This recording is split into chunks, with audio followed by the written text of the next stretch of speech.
Hello, everyone, and welcome to a new episode of the Vocal Action Podcast where community and culture collide. I'm Rashana, the creator and host of the Vocal Action Podcast.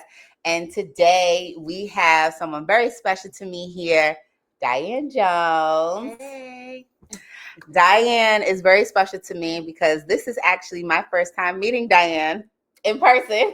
Which is crazy. Which is crazy because she has been my therapist since 2020, since the start of the pandemic. And we were doing telemedicine for this entire time. And she's in town today. And I have wanted to interview her here on the show. Those of you all that know me, hear me talk about Diane all the time. So now you have a face. This is Diane. Hey. And I'm excited today to speak with her about finding joy in this season of life and, you know, just things that are happening in the world. But before we start, I want to talk about how we met. Yes. So in 2020, at the beginning of the pandemic, transparently, I was going through a mental breakdown. I was very stressed with work. I was very stressed with life. My hair was falling out literally. And I knew I needed to restart therapy. I did have another therapist. I think I started therapy in 2019, actually. And I was working with another therapist for about 6 months. She was great and got me to a point that was a point that I needed to get to. But then I knew I needed to shift because I like people who talk back to me. And I've learned from other therapists that I believe, like, in your discipline, they kind of teach you, or at least newer therapists, because I've learned from older therapists that say no, they've learned how to do that. But in the new, when you're new, they teach you, just kind of let the person come to their own realizations. And y'all know here I'm a talker, so I need someone who's gonna cut me off and say no, rewind. Think about it like this. Knock it off. That's your favorite. Right. Yeah. Knock it off. Stop it. That's your favorite. That's your favorite. Right. And so I need that to get out of my own head. And so I found Diane through I think Psychology Today. No, that's a the Psychology Today magazine. I made that up. No, it's a site. Oh, it is a site. Okay. And I was able to search, they had different ones like religion, adult, pediatric. They had things on race. And so I filtered definitely down to Black women. And I think I found 3 once I filtered down, which was better than in 2019, end of 2018, early 2019 when I first started therapy, because how I actually ended up with my therapist my first therapist was she was the only person that I found once I filtered down. Yeah. And so I was really happy just to even see 3 people. Yeah, that was good. And so I called all 3, and Diane and I just clicked because she immediately talked back to me. And I needed that. So for the past 5 years. I can't believe it's been 5 years. Yeah. Wow. Yeah, your therapist becomes a very important person in your life. And vice versa. Yeah, so I do want to speak to you about like how you came to this journey into therapy and how I guess your practice has changed. Yes. Now with telemedicine and things you're seeing with the pandemic and just all of that. I did a whole pivot. So social worker by trade. I started in 1987. Wow. I got my master's in 1988. Is that right? 1988? Yes. So I've been in the game for a long time. 2018, I began doing full-time practice. Okay. Before that, I was doing a lot of programming and training of social workers. I was a field instructor for all the DC colleges. I did a real integral at Howard University on the field advisor committee for field advisors. I did some work at UDC, University of Maryland, Trinity, everywhere. Georgia, like all the that's everywhere. So part of my work was making sure to give back in that way of training social workers, new ones coming up. And so then till 2018, and then my whole career has been in HIV and AIDS. Oh, wow. Well. Okay. So then the mental health part of that piece, new diagnoses and groups and with partners, like the whole thing. So I've been in HIV forever, since the beginning. So 2018, left all that to do full-time practice because I was doing a part-time practice probably for years. Okay. Before that. So just 2018 took the leap. Like I'm doing this on my own. And so that's how it started. But I've been a helper. I was born a helper. My family, it starts in your family dynamic, right? Yeah, that's true. So I was the middle child. So I was always the mediator, the fixer, blah, blah, blah. So that's how it started. And so, so COVID started 2020, right? Yeah. 2020, COVID started, and I was on a couple of different platforms. I started one with a platform who said that they were going to focus on Black men. So I'm like, oh, this is a good way to engage Black men and do some work with Black men. Because when Black men show up for therapy, you want to be there, right? I agree. So I was like, let me talk to the brothers. I want to be there. Yes. Sign up for that platform in addition to my own caseload. And I was on Psychology Today and all that, right? So then they start shifting to taking in everybody. I was like, oh, no, I didn't sign up for that. Because I only want to talk to the Black men. Yeah. I don't want to talk to everybody. Yeah. That's a plug for the Black men. You see, there are therapists out here that want to talk to you. So they are available. So please, yes, show up. Yes. Show up. Show up for yourselves, your families, your future families, please. Yes. And I'm going to start off talking to you nice. And then we're going to really talk. But very true. I'm going to talk to you nice. So I did that. But 2020, the other thing that happened for me is that I already had my own full-time people, I was saying, right? And then everybody started calling. Everybody like you was traumatized. Yeah. Especially the younger generation who had never been to therapy, had no skills of how to cope in this isolation. I was about to say, yeah. Socially, everybody was a mess. Yeah. I know for me, the isolation was, my coping was what I know is avoidance. I know some people say that's positive coping because you like reattribute your energy in other areas, and they're positive areas, but it was really avoidance. And so when you are at home by yourself and you are stuck in your own place by yourself, it forces you to like really deal with some stuff. You have to stop wandering around yourself and looking at yourself. Right? And there were people in marriages who were used to like going out and only survive the marriage because I'm leaving for 8 hours a day or 10 hours a day. Or I can go with my friends. And I got access to my side piece. They had no side pieces. Yes, that's true. You had no sneaky links. Not the side pieces. You had nothing to keep that was holding your marriage together, or that was stripped away. Yeah. So you're stuck in the house with this person who you don't really like. So it was just, I was getting from all ends. Yeah. But what got me messed up was, not messed up. What got me on overload was the young people calling and said, "This is my first time. I never had therapy." Wow. So I couldn't say no. Like, So I looked up, not being able to say no, and I got so burnt out from that. And at the same time, this was the first time of the Trump administration, so my own anxiety was through the roof. I have a Black son, which at that point wasn't safe for him to be outside. Oh yeah, right? Yeah, that was all the George Floyd happened. Yeah, Breonna Taylor. It was just. It was nonstop, and you didn't know when there was and everybody's dying. You think you're gonna die. Any cough, you're dying. You're gonna die. Really? You can't breathe. You're gonna die. You're gonna to the hospital. You don't come out. Yeah, because that's what we were seeing. Yeah. So you got that. You got Trump. You got George for the police giving license to kill. You Black. It was just. And then you just got all the stuff that and then you just carrying from your own kid. Yeah. No space. Yeah. Hit my own wall. I'm like, I can't do this. I said, all right, God, what are we going to do? Because if you want me to do this work, I can't do it here. Yeah. I got to feel safe doing this work. Yeah. And I need some space. So I started looking for countries to go to where I could feel safe because it wasn't the United States. Right. And so I had so I went through my whole research, did all that. As you know, I was asking about what's Barbados like. Yeah. Everybody had a digital nomad, and I was trying to be the first one on the bus. Okay. I was serious. So I did everything, started selling stuff. I thought I was going to be on a bus too. Right. And I didn't tell anybody. I just was moving in silence and getting everything in order, but I know I was leaving. Decided on Portugal. I had my ticket to Lisbon, and the borders closed. Yeah. Wow. I'm like, all right, what's open? Okay, right, because you knew you were gonna leave. That wasn't even a question. I was definitely going somewhere. I was getting out of here. I couldn't breathe anymore. You're right. I could not breathe. So, and there was no separation anymore between home and work.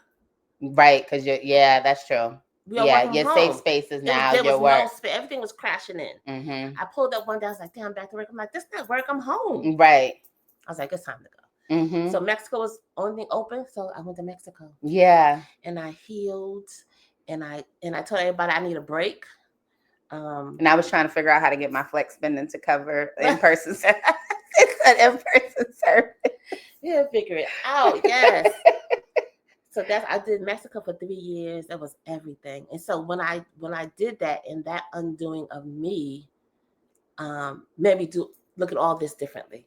Okay. All this meaning The all work. the work. Okay. The work. Yeah, and how much of myself I had given in spite of myself, and not taking any time or space for me, under the guise of helping or whatever. So I learned some real good lessons. I did a lot of healing and let go of a lot of expectations that I created and that were created for me. And left all of that. I left it all in the water in Mexico. Yeah, on love the sand, that. left it all there. I love that. And so I came out of that experience deciding what I wanted for my life with me at the center of it. And I also decided that I was no longer the water, I was the garden. I was just receiving. So if you didn't get any water from me before then, you missed it. You missed it. The well is dry. Okay, yeah, because I definitely have sent. Now, okay, so for those of you that are watching who know and have asked me, because I talk about my therapist all the time, you know, I have sent her your names, and some of y'all have dropped the ball. You had some of y'all, some of y'all have dropped the ball. Others, she's telling you she was not available. You missed the watering period, and so you know, good luck to you. Yeah. So, but you still have a little window, but so I shifted in how I show up and do the work. And because if I can't be 100%, then we have nothing. It's not going to be good. What do some of those shifts look like? Because I think your shifts can also apply to other industries, you know, and other things that people are going through. I think giving from my overflow and not from my cup. Oh, that's a quote. Oh, okay. Yeah, that's what happened. Like I was giving from my water. Like I need to be full and then give you what I have left. Give from my overflow. Yeah, that's how I became dry. Like, you know, I was giving. Like, so there's boundaries. So I gotta stay full. So I had to figure out what brings me joy, what fills me up, and what I want my water to look like. Yeah, that I want to receive. Giving from I'm writing that one down on my list. Giving from my overflow. Giving from the overflow. We give from our cup. Like, no, I can't. So, and we don't take time and taking time to get full, to fill yourself, fill your cup up. But you gotta know what you need in your cup. Everybody wants something different in their cup. Yeah, I know this year specifically, I am focusing on some you said you're the garden. I'm focusing on the garden. And I think so many times we can focus on the bloom, right? Yeah. Because we're always talking about like the flowers bloom, and that's great, the harvest. But you have to realize that before the harvest comes, there's a lot of work that has to be done. Yes. And so specifically this year, I'm focusing on tilling my soil, like getting my soil ready so that when I do plant new seeds, they will fall on fertile ground, you know, and get some of the weeds out of, exactly. old limiting beliefs and old thoughts and all those things. I chose the name Lotus Wellness even for the company because... And Lotus Wellness is that's the name of my company. The Lotus Wellness Group. Mental health wellness services. Okay. Yes. And coaching and retreats. Okay. But the lotus is the only flower that blooms in the mud. Okay. So it's like you can't. So we got the pretty flower, but you don't know what that flower went through. Oh, that's because lotus is the flower like you see in like in the swamps and stuff, right? Okay. Yeah, and they're so pretty. And this beautiful flower. Yeah. So even in all your mud and the things you got to go through, you still could be a beautiful flower. Yeah. Yeah. You still can bloom. Yeah. So Shaka Khan said a rose is still a rose. That's one of my favorite quotes. Yeah. Baby girl, you're still a flower. Yes. That's one of my favorite songs. So that's how I got to the name because it's all of that. But I think so setting boundaries, centering me first, and then deciding what I want to do after that. But you want me to get to the pivot? Sure. Now, okay. So as a result of that, I was in Mexico for 3 years healing, and then I started doing a little work, but it felt really good. to just do me for a while. And I hadn't done that. Like I've given my son, like we give it all away as Black women, and feel guilty when you're not. So I broke all of those through all that. Can we talk briefly just about, so you went to Mexico. Mm-hmm. You want to say the city? Merida. You went to Merida. And I know I looked it up when you told me you were there, and I saw that it was like, a hot spot for specifically a lot of Black people who were leaving the United States at the time. For people who might be people who are watching who are interested in leaving the country, maybe permanently or maybe temporarily. You just need like a break. What is Merida still popping? Merida is off the hook. Merida is popping, and at the time, of course, it's shifting because prices have gone up, things have changed a lot. But when I first got there, people were leaving because of COVID, and just same reasons I left, all the climate. So there was a really, really good, strong, nurturing community in Merida of Black people. Black families. I was so proud. There was so many young people there with their kids, and it was just the whole thing. But it's still Merida is they have a couple of groups there. You can look on Facebook. There's Brothers and Sisters of Merida, and then there's Black Merida also. That's on TikTok and some other places, and you can see them doing different activities. But Merida is still on and popping. And did you feel like to do it you had to, because in 2000, well, let me go back, in 2018 when you started practicing full time, did you have a location, or were you always telemedicine? I had two offices. I had a DC office and a Maryland office. Okay. And so then when when COVID started, you went to the telehealth. You went to telehealth. And do you feel like to survive in Merida right now, you need to like have a virtual job, or is it to the point now where you can go there and find opportunities like there in Merida, either with the group that's already there or local industry to survive? So you really need to go with a job. Okay. You really need to go to a virtual job. There's been a couple of people who have gone there and started businesses that are doing very well. Yeah. But that's not going to be everybody. Right. So you need to come with an income. Either, you're getting a monthly check or some kind of whatever, but you need to have an income. Okay. To really survive. Okay. Yeah, for sure. Okay. So you leave, that's part of one of your boundaries. The other pieces, you start pouring from the overflow and not from the cup. Yes, not from my cup. I got to be full first. Yes. And then do you build out Lotus Wellness? Because it starts with like the therapy services, and then you said like now it's like coaching and retreats. Yes. How did you know when to, I guess, that you could add more that's a good to question. your plate? When I started feeling like I had capacity. Because I think we just keep going on overload. Yeah. And mentally you have nothing left, and you're exhausted and you're tired. It just doesn't feel good. Yeah. So when I start feeling like in my body, even on my break time, I did some somatic therapy with a woman from Mexico, which was awesome. And just stopping and thinking like, well, what do you feel in your body? What's going on inside of you, which you don't do. So when I started feeling better, start feeling whole, having capacity, is when I started that, I can start back a little bit. How long was that process, do you think? Probably at least a good solid year. Yeah.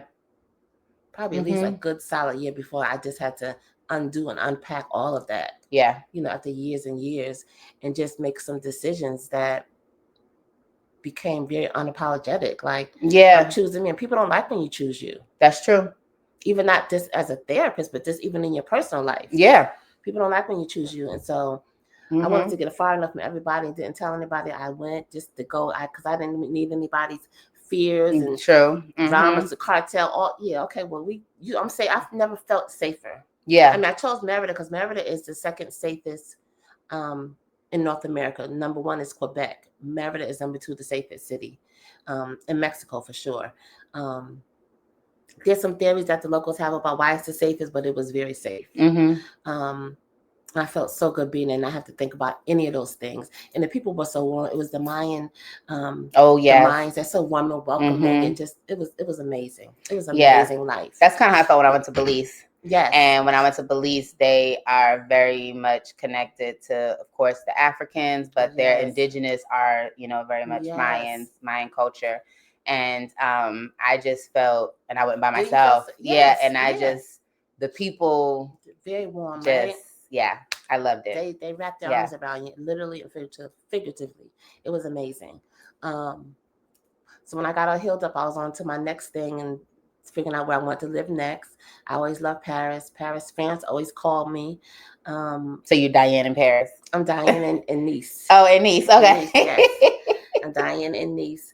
But my first place I was going to go live was Paris. And then until I went to a retreat in Provence in the south of France. I was like, oh, no, this is where I need to be. Okay. Okay. So I needed the south. That energy was different. It was slower. It was just a whole different culture. So yeah. So now, are you speaking Spanish and French, or? Yeah, so that's a problem. So when I'm in my French class, I'm speaking Spanish. Okay. And she was like, no, that's Spanish. No, that's a Spanish yeah, word. So yeah. It all comes out. It's all messed up, but yeah. But I mean, you've been there, and you're fine. Yeah, I'm fine. I'm figuring it out. Yeah. So, do you feel like you have?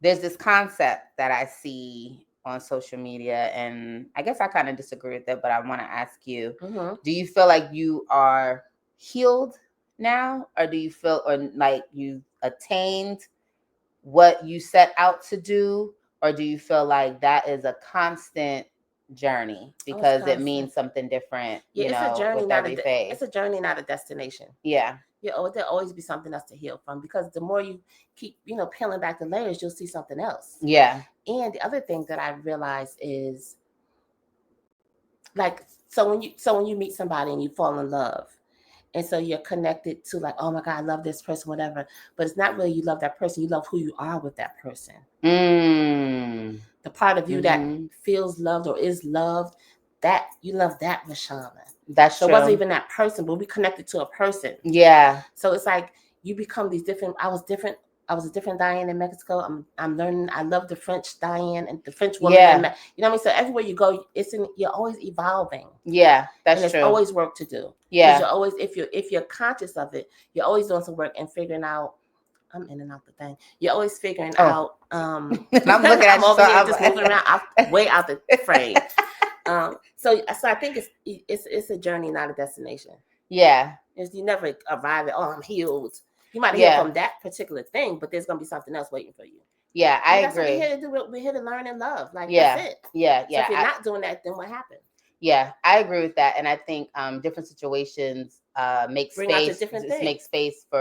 room for you to, like, maybe heal from different things, rather than trying to focus on all of the things at one time. Like, you cannot. And also something that I've been enjoying. I know we both did Seek 2025. Shout out to Alfred Street Baptist Church. We did not know that we were both doing Seek 2025, but it was a 40-day this year. It's my first year fast, and I wanted to focus on removing distractions and sitting in silence, because I am a person who operates in a lot of noise. Yeah, I always have a list. I always operate in a lot of noise, and I have learned that sometimes I indulge in distractions because it helps me to avoid things that I really need to address.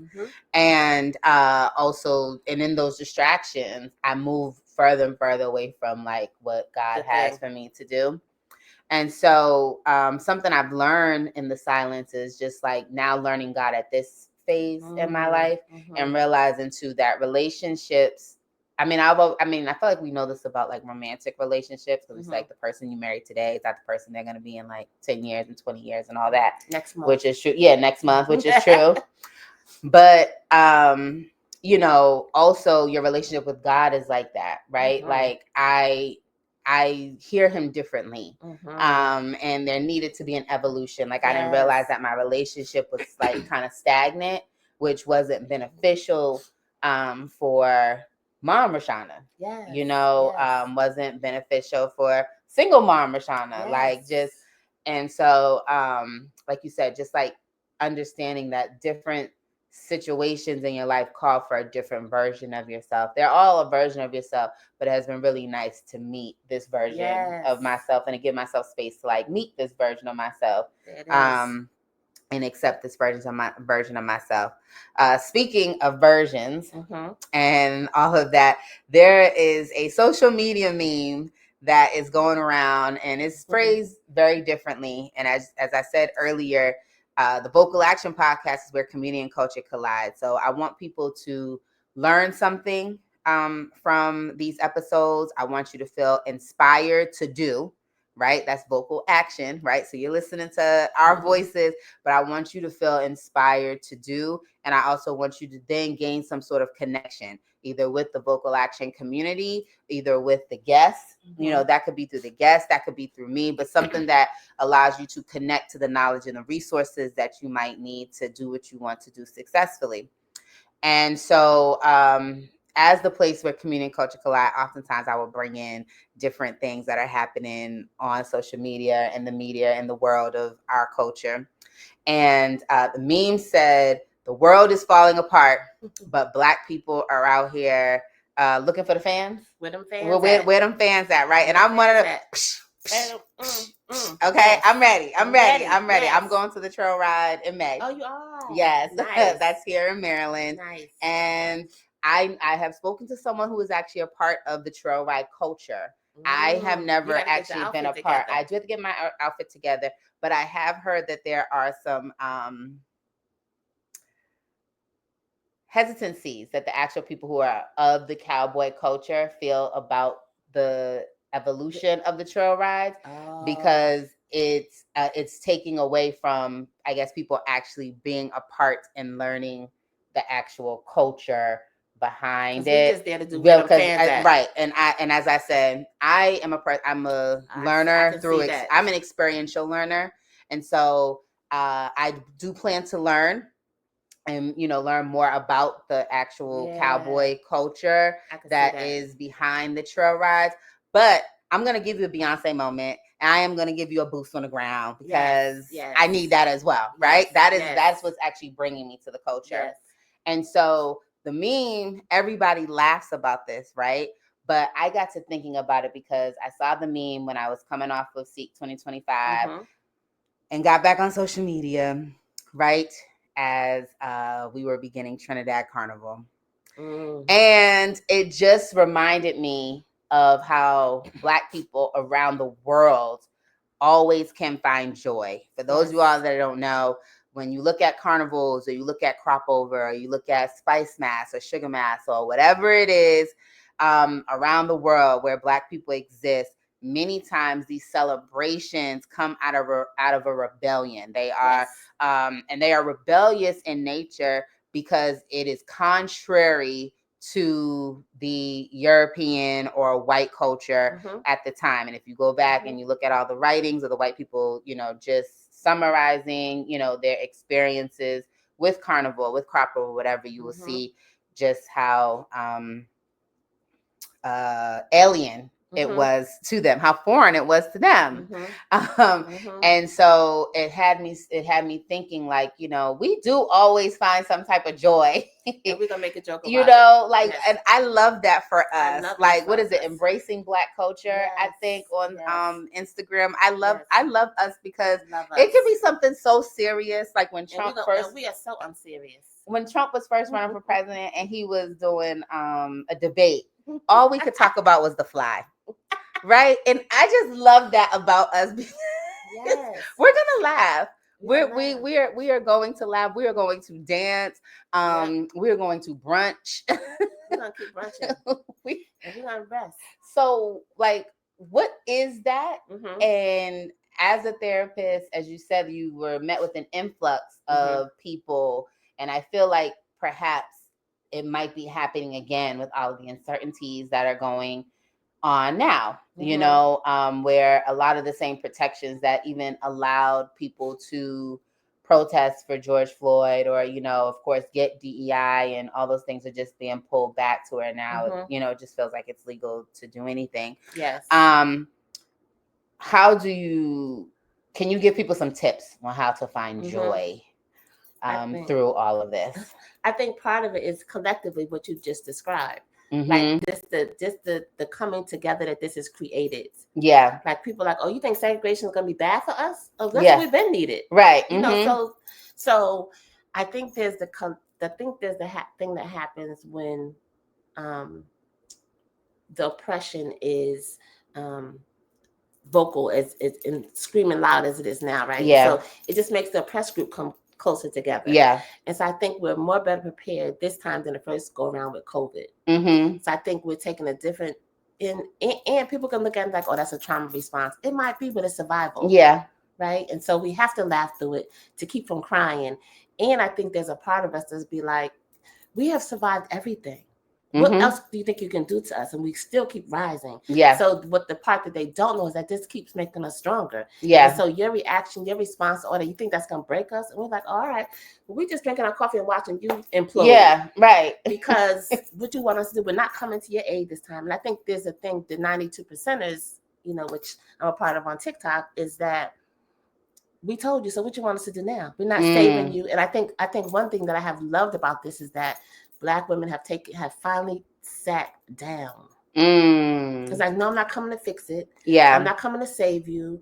We told you did it, so now you got to deal with your own consequences. We're not saving you. Yeah. And the women are so mad that we are not centering anybody but us, finally. Mm-hmm. So I'm glad that we finally got to this point. It's crazy how we're getting there. I don't think we have a choice. Which is good, because now we can do what we should have been, we were born to do, which is take care of ourselves. And so it creates a stronger bond among us. And I think through each other and through the jokes and through the crying and through the acknowledgement of all that is, we just get stronger. And you have a safe place to land. Yeah. We've created a safe place to land in our community. Yeah. And so you don't feel like you're alone. It doesn't feel like the isolation of COVID. Yeah. Mm-hmm. Right? You feel like there's a community that exists. There's so many things that have grown out of this, so many communities and development and stronger ties to each other with the recognition, because everybody sees the same thing and feels the same thing. Yeah. I know for me, largely. Yeah, I know for me, it's really about being intentional about the information that I am taking in. I can't watch the news. I'm not watching the news. And I spoke a little bit about it earlier, but if I watch the news, how I'm wired is I can really get into survival mode very quickly. And I hear these buzzwords, like this is like student loans, this, and I don't even know what it is, but I'm just so on high alert that then I fall down a rabbit hole of reading all this stuff, and nothing has come to my specific email yet, right? Yeah. Not saying it won't, but it might not. He wants to take over DC, and now my job could potentially be at risk. Nothing has come to my email box saying that yet. So like, I am just like trying to deal with whatever is presented in front of me rather than focusing on the news. So I'm being intentional about the information that I'm taking in. Sure, I am watching Housewives, because that was taped previously, and that shields me from having to deal, having to take in information right now. I'm watching more Christian programming. I am focused on getting baptized. I'm focused on getting my PMP. Just trying to like control. Yeah, you gotta control what my intake, and live in what I can actually deal with. Yeah, because and that is choosing joy, like going out, having fun, talking to my friends. And some of my friends, they have gotten emails, and it really is affecting them and affecting their day-to-day, and having to go to work, and being a friend for them is like, I feel like the limit of my capacity right now, but like trying to deal with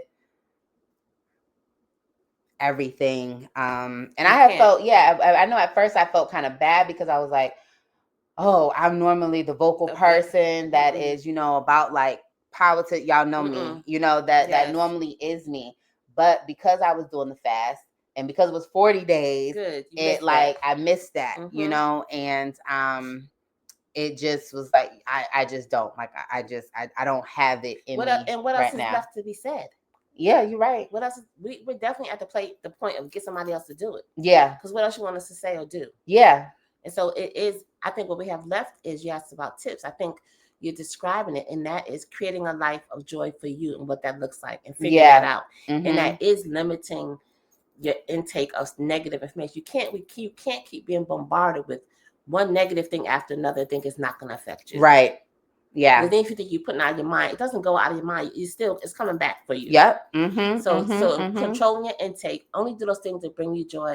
I've been doing the audio books. I just been reading book after book after book, from Black romance to the mysteries, like all of it. So figuring out what to take up space and what you want to intake. Yeah. And who in your life feels good. Oh, that's a good one. Who feels good? Only do those things that feel good. Can I ask you a question about that? Because I kind of, okay. This recently came up. Not recently, but it's been a conversation when we talk about, like, you see a lot of women, and I'm speaking mostly to Black women because that's mostly who like I follow and who comes up on my algorithm. And we're talking a lot about engaging and choosing the soft life. Yes. And I think that's beautiful. I also am wondering, when I see it translated sometimes to the younger generation, it is about, like, it seems sometimes it feels like, does the soft life never come with adversity, if that's what soft life means? Because that's what it seems like is promoted there. And so it's like, yes, it is choosing the space in which you operate, but it doesn't mean that, like, it will never come with adversity. Do you know what I'm saying? Yes. And is that right? I think right or wrong is all relative. You decide what your right or wrong is. Yeah. And you get to define what soft life means for you. And I think for me, I don't think life comes without adversity. Right. It's always there. But the difference is, I think that would determine a soft life or not is your reaction to the adversity. That's real. So you don't have to react, because you don't have to react to everything. Yeah, you don't. The book Let Them will change your life. Okay. By Mel Robbins. Okay. Let Them. Okay. And it's like, I'm gonna let you do it. I'm gonna let you. And Yeah. I'm gonna let me. Yeah. And I'm gonna let me. Yeah. So for me, that's been my soul. I have mastered the soft life thing. I hope they end up messing it up, because it doesn't come without adversity. Those things still exist. But I tell you what it does do in this period, I think also helps you. If you don't have a faith, if you're not connected to a higher source, this is the time. Yeah. Because no matter who's the president, God has not changed. Yeah, that's true. It will not change. And so that's my employer. It has been always my employer. Full-time employee since 2018. So I've never looked to anything outside of that. Yeah. And I think, from what I've seen, millennials and up, in terms of soft life, I think we have that understanding. But I find that the Gen Z and down, and even some millennials actually, because I see it when we're talking about it in the music, it's all about, soft life seems to be about what serves me. And I know that that's a question that you do have to ask about what is serving me, but know that everybody on earth is not here to serve you. Does that make sense? What I'm trying to say? And yeah, I'm just wondering if there's, like, but I think, see, I see it are as we going too far with it. But I think and some of that comes with life experience too. Yes. So, but I think too, we need to give ourselves some time and space to go too far, because we haven't gone far enough, and we never give ourselves permission to be taken care of. Yeah. We're always the caregiver. Like I said, I'm the garden now. I'm not doing any more watering. I'm the garden. Yeah. So that is a shift, and it's a mindset shift in allowing, and however that shows up. It doesn't have to be anything big, but it's allowing somebody to open the door for you. It's allowing somebody to pull your chair out. All those things we just rush and do it because we've had to. Not that we choose it. We've had to, right? Yeah. And so I think the shift is, I'm not running so hard to open the door for myself. Not waiting to see who's going to come open it. So it's not about expecting, but it's more about allowing. Right. The soft life. So I don't have any expectations, because I like the you know allowing. What I'm saying? So not I'm expecting people to take care of me. They always been there. We haven't allowed it, or even looked at it like that, because allowing it means I have to be vulnerable and trust you're going to take care of me in that way. Yeah. And we have not wanted to do that. That's true. Because I don't have time to be disappointed with you over and over again. Right? So I'm going to do it. Yeah, I got it. I got, because I don't want to be disappointed, because I know you're not going to do it how I want to do it, and you may or may not show up. Yeah. So Yeah. allowing and trusting that the universe is going to send whatever it is you're desiring. Yeah. It's That's a real. different mental, it's a mindset shift. So when I say soft life, that's what I'm talking about. Like just allowing it to show up. But I've already scripted what I want to show up to, though. Mm-hmm. In my Mm-hmm. journaling conversations, they stick with me. They know exactly what I want and expect. And Yeah. I think when you expect different things of That's God in true. the universe, they show up and show off. That's true. So it's like, how big is your God? Like, you heard that expression people say, like, when you die, you get to heaven and there's a big buffet table with all these gifts. And you're like, well, what gifts are those? That's all the stuff you left on the table. That was Mm. for you. I Mm. want all my stuff now. Yeah. Give me all Okay. my stuff. I'm leaving nothing. When I get to the table, it's gonna be nothing on there. Yeah, I saw someone, my friend B, shout out to B, she had posted on her stories a woman that said, I want to leave this world empty. Empty. And I was like, that is, and she said, everything that I've thought about, all the ideas, the creations, the desires that I have, I want to leave it all. I want to leave this world empty. They're gonna And owe I me thought nothing that, when I leave. yeah, and I was like, that is beautiful. And that's an allowing that we as Black women have not allowed it because we've been so busy doing everything else. Yeah. For everybody else. Yeah. So I think this 92% in this rest period Mm-hmm. is amazing. Yeah. It's amazing that it has equated to that. Like, we resting, like, we're not coming. Yeah. So it's giving permission, even in a side kind of way, for us to look at ourselves and see what we need. Before I go to the next piece, I do want to ask, while we're talking about this, what does this look like for Black men in terms of them living a soft life? Because I see a lot of conversations. I've heard, like, even on D.L. Hughley, he always says, like, Black men are the only people who are not loved unconditionally or something like that. He He said said Black men are not? maybe said men are not Okay. are the only people that are expected to that don't receive love unconditionally. And so because of the societal requirements put on them that they have to always, like, provide, and therefore that is a condition. And so, like, and I haven't heard men talk about soft life, or a lot of men talk about soft life. So, like, what does that look like for them during this time as well? So I think, first of all, we got to do so much healing among Black women and men. Mm-hmm. Just say that as the backdrop, Agreed. right? Mm-hmm. So much healing. But I think how it's showing up for Black men is that whole what you bring to the table. Yeah. So it's like, I'm not being a sole provider anymore. What you doing? Because I want to be taken care of too. Right. So I think it's showing up in that way, like, what you bring in, are you a value? Not that whole value thing. Who's up high? Yeah. What is it? What high value man, the high value woman. Yeah. Rest in peace to, what was his name? Kevin. Yeah, Kevin something. Yeah. Something. And so, he had everybody chokehold during the pandemic, man. What? So I think it's showing up in those kind of ways. Not them saying I want a soft life, but saying, like, what you bringing to me? What are you giving me?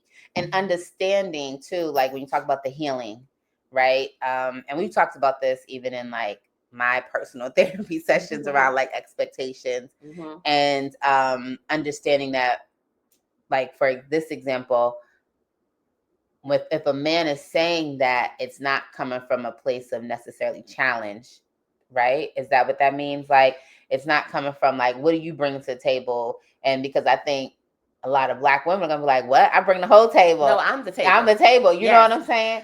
But sometimes it might not be that that's what they're actually asking. They know that they're more so trying to ask for that support. Is that what you're saying?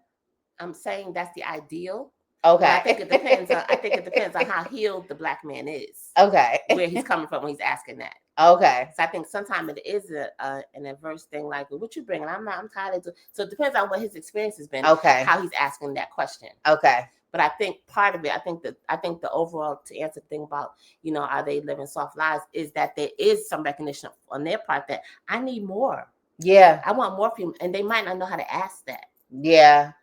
You know what I mean? So because we haven't taught men at all to ask for anything, because they're always to have a need or a feeling.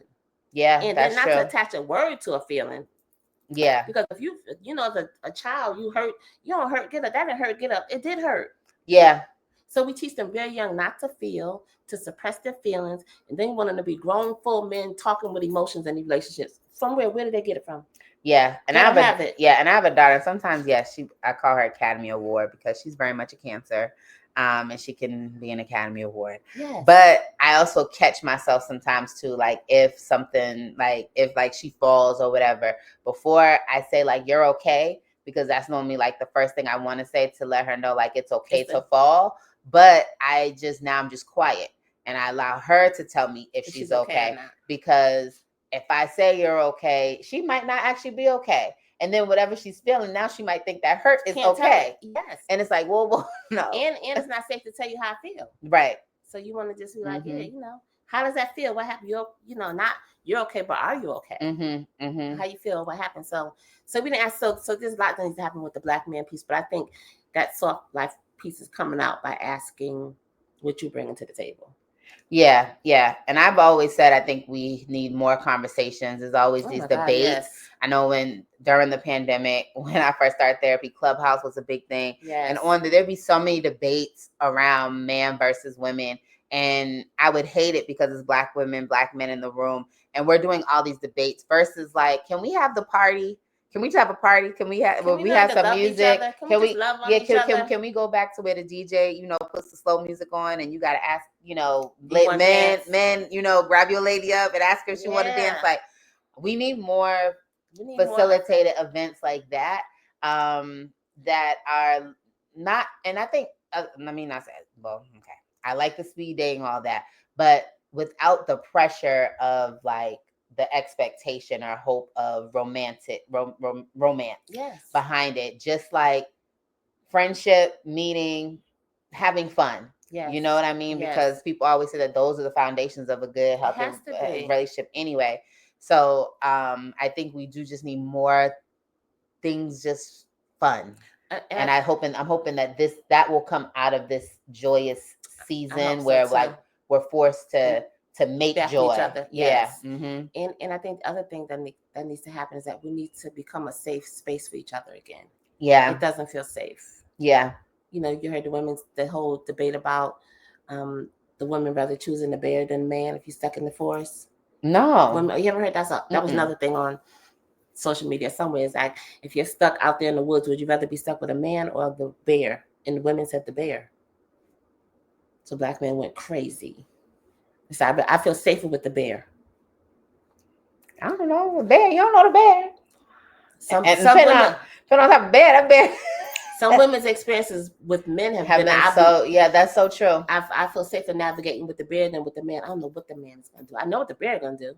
I don't know what the man's gonna do. I feel safer navigating my safety with the bear. So we got a lot of work to do foundationally about being safe for each other, having those conversations. Because I think it's easy for us to target each other when things are, when you have a group that's oppressed and traumatized, the easiest thing for us to do is practice that trauma on each other.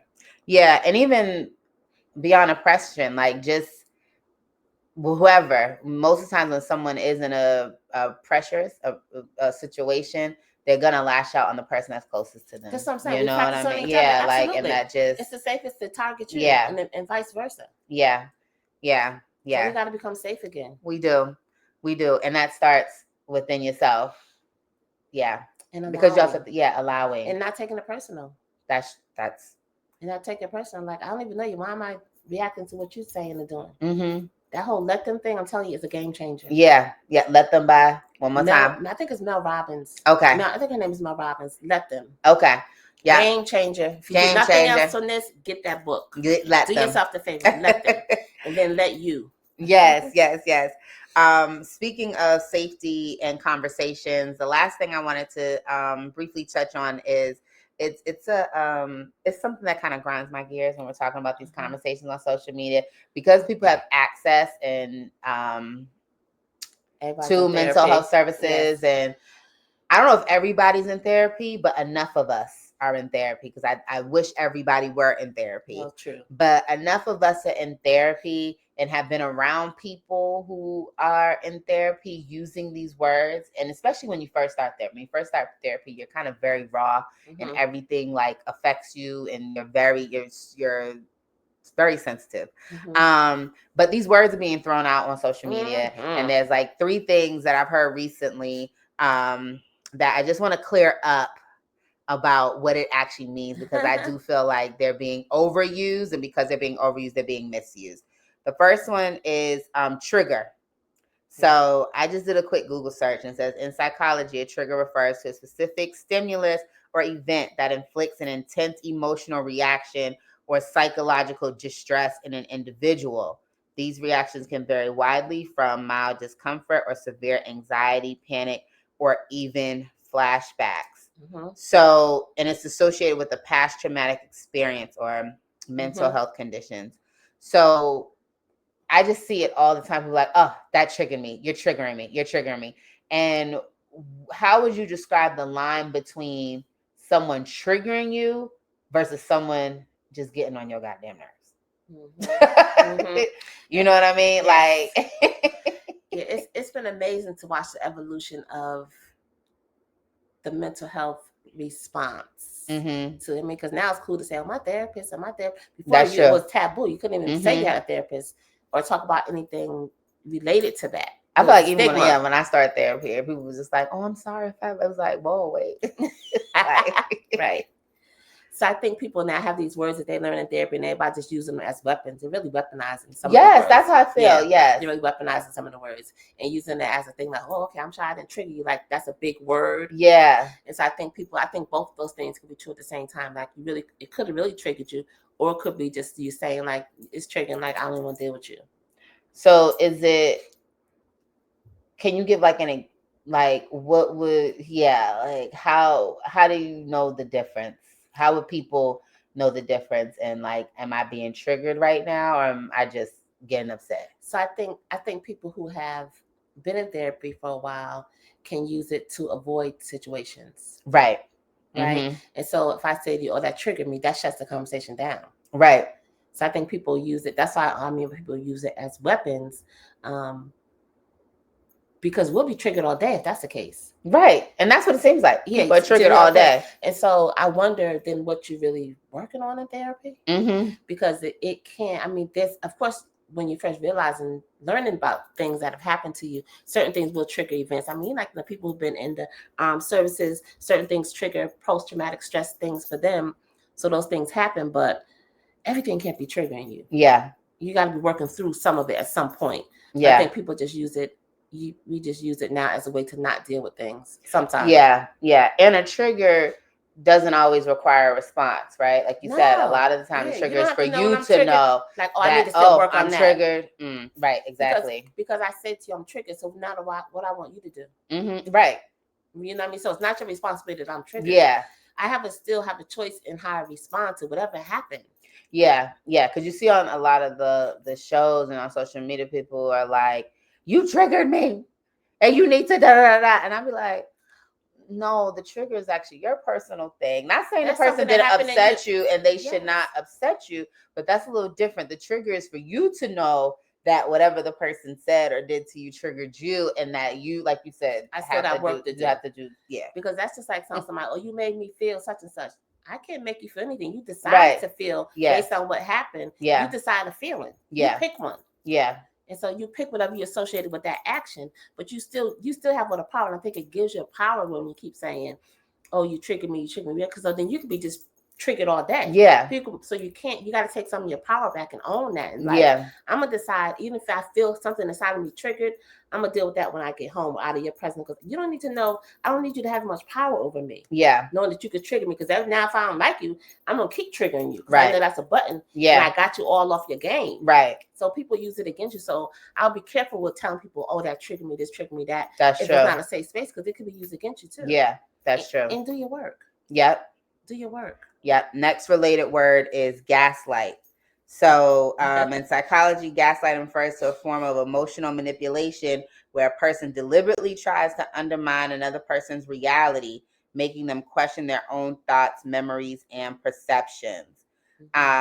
So I hear this one a lot. Like, you just gaslight. Is one thing I want to know, is mansplaining a version of gaslighting? It could be. Okay. It could be. And I think it's used, you'll see a lot in relationships, because somebody wants to deny some aspect of the truth or get you to see their perception of the truth. And that's cool, but you don't have to deny my experience with the truth to make sure your version real. That's what the gaslight is. That's the gaslight. The gaslight is not them explaining their perspective. The gaslight is them your reality of it. Mm-hmm. I need you to come on my side and see how I see it, and what you feel and see doesn't even exist. Right. That didn't even happen. Yeah. And you're like, yes, it did happen. Yeah. It did not happen because such and such and such, and they're totally convinced of their own reality and want you to deny yours. Okay. And you know it's true, and they know you know it's true. And that's the gaslight. Like, what?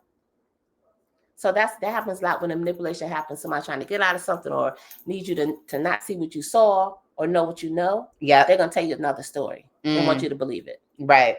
And deny what you know to be true. Right. But after so much of somebody doing that to you, it wears you down. Just like the abused woman. Like at some point you start to believe I'm not enough. Yeah. When you keep telling me I'm not enough, nobody's gonna want me. You keep hearing that over and over again, it wears you down. So you start to question, maybe I didn't see that. Maybe that I didn't know that. People can walk in on people in an exchange, and they could say, that wasn't me, you didn't see what you saw. You know you just saw it.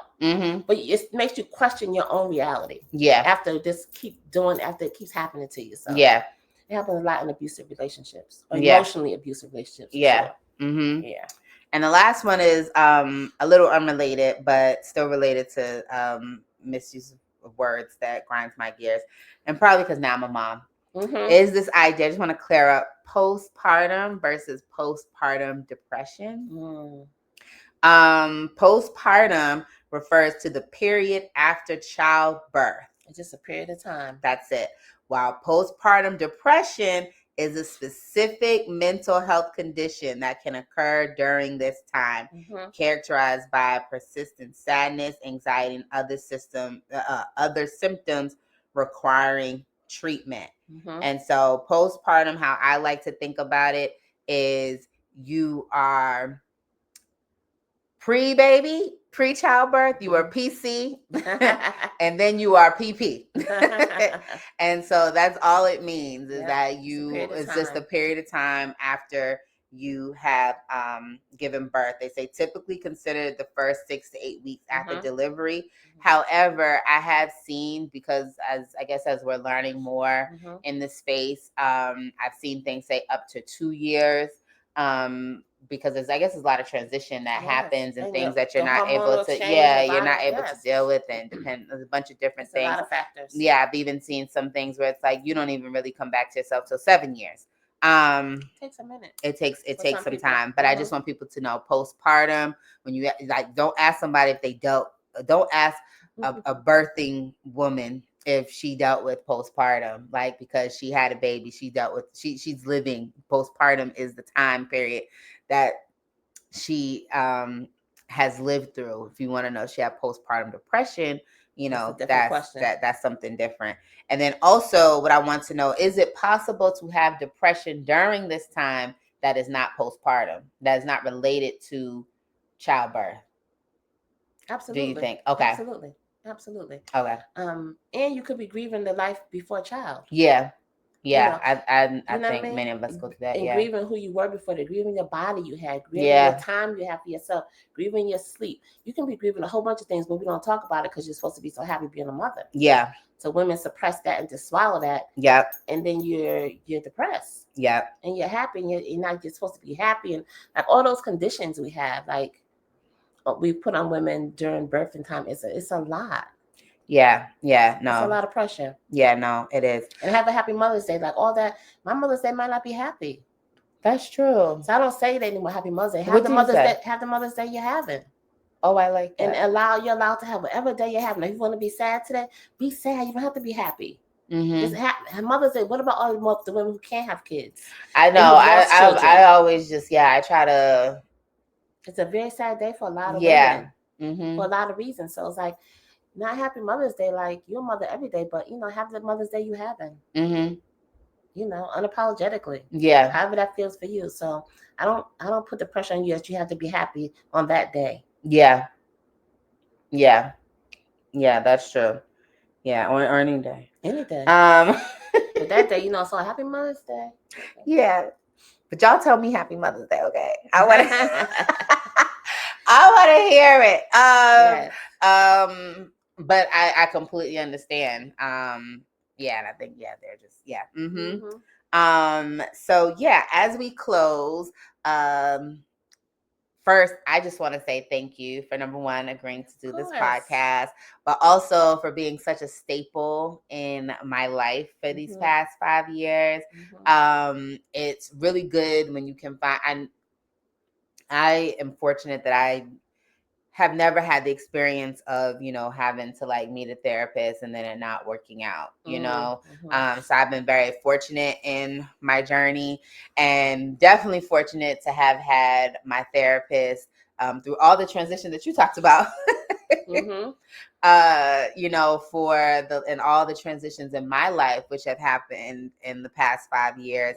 I'm very fortunate. I'm really grateful for your ministry through the work that you do. I have personally benefited from it. It has definitely kept me in imperfect peace, and has kept me during imperfect peace. And so I'm really grateful for that. And I'm also grateful for the people who, aren't your direct clients, but who have benefited because I have been in therapy. And so they now get to see a different version of me. They get to see a more healed version of me.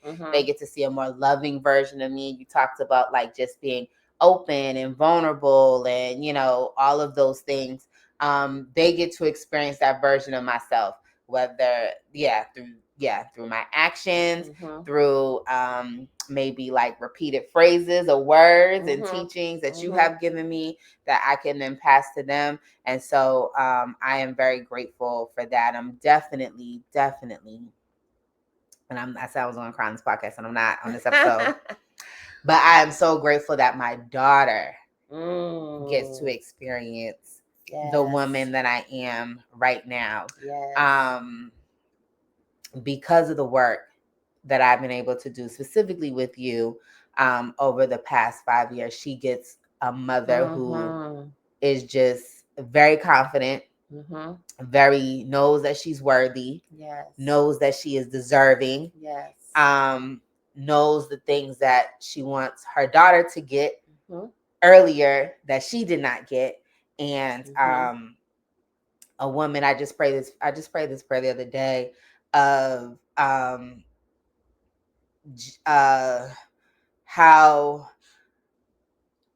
sometimes, and I was talking to my friend about this, so it's a side note, but like sometimes, we talk about generational curses and traumas and things a lot, and how those manifest in different generations. And specifically, I feel like sometimes with my family specifically, it comes out as hyper independence. We are all very hyper independent in our own way. And I'm grateful that my daughter, that will end with her, that will end with me. You. That's ends what I'm saying. Yeah. Yes. That will end with me. And that is specifically because of the work and the challenges and the Stop it. Knock it off. Knock it off. Knock it off. We're not doing that today. We're not doing that. Yes. Yeah, and when Diane gets to flipping those pages. Because 3 months ago, right, we're not going back to that. Yes. That is specifically because of the work that you do. And I know that it has this effect, but I just wanted to publicly say thank you so that you also know just the legacy that your work is creating. My daughter's going to be better because you have helped me to be better, and you continue to help me to be better. And I want to just say too that I thank God for whatever role I played in, and humbled to be a part of your journey. But you have done some hard work, young lady. Like, no, you've done some real hard work in short periods of time. Like, it takes people years to get to, but you showed up ready for the work. You did all the things, and you keep going. You keep doing the work, and you keep looking in the mirror and wanting to be better. Sometimes you do too much. You put too much pressure on yourself. You're doing too much. Like, yes. Too much. Yeah, like too much.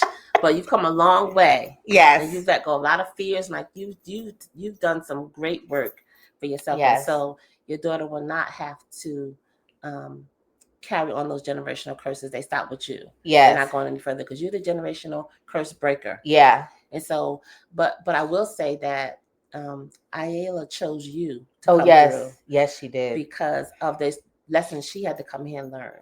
So you have to let her have her journey and learn Yeah, that. We're just right. caretakers Yeah, and facilitators of her journey. So you can't give her any of that. Let her evolve on her own, which you yeah, will. But she chose you for a reason, so you have what she needs. yeah, So you don't need to yeah. try to be better for her. You're what she needs now, today. And with that, um, what do you hope is the legacy of Lotus Wellness? I hope the legacy is that I give Black women permission to take up all this space Yeah, and to be free and to give themselves permission to live fulfilling lives, and yeah, that to center ourselves first and to live a life of joy, soft, whatever you want to call it. Just center you first, and then whatever is outside of that, then let people feed off of that. But at mm-hmm. least we are deserving, and it's our birthright also to experience joy. Um, and not always fight. Just relax. Just take your rest. Take your rest. Rest is resistance. Like, yeah, it's. I wish I would have knew these things earlier. So, and not so much pressure on yourself. Not too much. Don't do too much. Yeah, Don't do too much, and just allow things to happen and be quiet. Take it in, and just it's gonna work itself out. It always does. yes. And what is next for you, Diane Oh, Jones? so next is for me. I pivoted to coaching. And so I'm Okay. going to teach what Black women who are in transition to whatever that is. So I do executive coaching. Ooh. And so if you want to go from being a therapist to a coach Uh because you're huh. burnt out, like I don't know if you noticed or not, but I've only kept like 4 or 5 of my clients. I don't do any Yeah, I know. one-on-one. Okay, I'm not I letting. know. I noticed. I made the cut. Yeah, yes, no, y'all wouldn't let me quit. Like some people, like, okay, well, what you doing? Hurry that little Mexico thing up. When we back. Right. So there's a couple of y'all that won't let me quit you, but No. so it's about 4 years that I still keep. So I will always Praise keep the you on Lord. as long as you Amen. want us to be there because Praise I the do Lord. feel it is a ministry. There's some I can't let go. It's like I'm not gonna Praise the bring you this Lord. time that you go. Yeah, but so I'm going to I just was accepted into the Goldman Sachs 1 million Black Yes, women. you tell Yes, congratulations. thank you. So That's big. that's gonna help me with transition and rebranding from a therapist. I'm a recovering therapist to Uh-huh. coach, and so I'm gonna teach other Black women how to make transitions in life that serve them, Yeah, that's good. whatever that That is, that whatever falls that right looks in like. line. So that's one leg of it. Then the second leg of it is retreats, Okay. luxury retreats for Black women who just I want you to experience the good life Yeah, and yeah. what I that still looks want to like. go to that like heated thing that you talked about in Oh, in Mexico. Mexico, oh my God, that was Yeah. so healing. Yeah. Yeah. Yeah. Where can people follow you? You talked about a lot today. People definitely Oh probably want to yeah. connect and follow you. Yes. I have a Facebook group that got tricky when I moved to France because of the time difference. But it's Okay. called Cozy Couch Conversations. Okay. And just sitting on the couch. Cozy. Just have some, yes, that's not right. Just sit and have some conversations. So that's one on Facebook. There's Cozy Couch Conversations. Um, and then there is the Lotus Wellness Group on any of the platforms that you can Okay. find me. And you do vlogs on YouTube specifically too, right? Yeah, I Or haven't is done that it in a on? while, but I need to Okay. be just because I just been Yeah, living. living a soft life. Yeah, That's what I'm so saying. Yeah. that content creation takes a whole nother life of its own, and it allows you to It not be in the does. moment. You so you're like, I gotta film, I gotta tell. I just want to sit here and drink my coffee. Yeah. I don't want to think about taping and talking, and so I'm not really good at that part yet. I've been committed to it, but I have to figure that out in my business plan where that falls in line. But And that's a word for me, and maybe even someone else. I hope you catch yeah, it. you miss out in That the minute that in the that moment. like she leaned towards her strengths, right? Leans towards your gifts. And now she's been accepted into the Goldman Sachs Black Mm-hmm. Women. And it came without you having to like do all this content creation, build all these followers, and None of that. those things are going to come and have came. Listen, But it's really like you just continue to do what you know that you're here to do. And everything that you need, like you said, it always falls in place. yes. It's all one big divine orchestration. Yeah. Once you set your intent of what you want to do, and my intent is to help Black women first, unapologetically, because we're the last group that gets help, right? Yep. And give permission to just be, but just women in general, women of color. That's where it's at. And so that's my intent always is to who can I help? How can I help? But I know I got to be the first partakers of the help. Yeah. And I'm allowing that to happen. And the Goldman Sachs thing, somebody sent me the link the day it was, I saw it, I was like, oh yeah, that looks interesting, I might get back to that. The day it was closing, somebody sent me the link again, just out the blue, and then I just applied, like, oh, just applied and got in. See what happens. Yeah. Amen. But what's for you is for you. That's right. Nobody else can get it. And if you go to one door and it's closed, that wasn't your door. Yep. Keep knocking. Yes. Your door will open. So just keep going. It always works out. Yes. Is there anything else that you want the people to know? Center yourself. Yeah. Center yourself. Figure out, because we don't know what brings us joy. Experiment with things that brings us joy. Oh, I like that. Figure out what you like. I had to go figure that all out again because I was so far from what brings me joy, make sure everybody else is happy. And I'm over here on fire, but you warm, right? Figure out what brings you joy and put energy and engage in those relationships that feel good. Stop doing these hard relationships and friendships. They don't serve us. Move on. Let people heal. Come back to it. Let them get that book. Let them. That's get real. The book. Let them. But do things that feel good, and you start to create that rhythm in your life, and then the things that feel good will find you. But we gotta stop doing the hard work and stuff that's not even our work. It's not even your work. So I don't do hard friendships, relationship stuff no more because I can't do it. Knock it off. I'm not doing it. Knock it off. I'm not doing it. If it doesn't feel good, I'm not doing it. Yes. Well, thank you so much, Diane Jones of Lotus Wellness Group. It's been so great to meet you in person. Yes. In person over all these years. And I hope that, as I said, that those of you watching and those of you that are listening, that you've been able to learn something, that you've been inspired into action. And now if you have something that you want to do, you now have that's related to what Diane does, you now have a connection. Because she told you exactly where you can find her. As always, you can follow us at the Vocal Action Podcast on Instagram at the Vocal Action Podcast. I do not have a TikTok. You can follow us on Facebook at Vocal Action LLC. I'll be putting the new season up at some point before June. And please like, subscribe, and share these episodes so that we can increase our community. So that way we have, more resources that we can pull from to have these conversations, to continue these conversations, and to build community amongst ourselves. That's a big thing. Yeah. Especially now. Yeah. And that's part of our mission here at Vocal Action. So thank you all for watching. Look forward to another episode, and peace. Bye. I'm so millennial.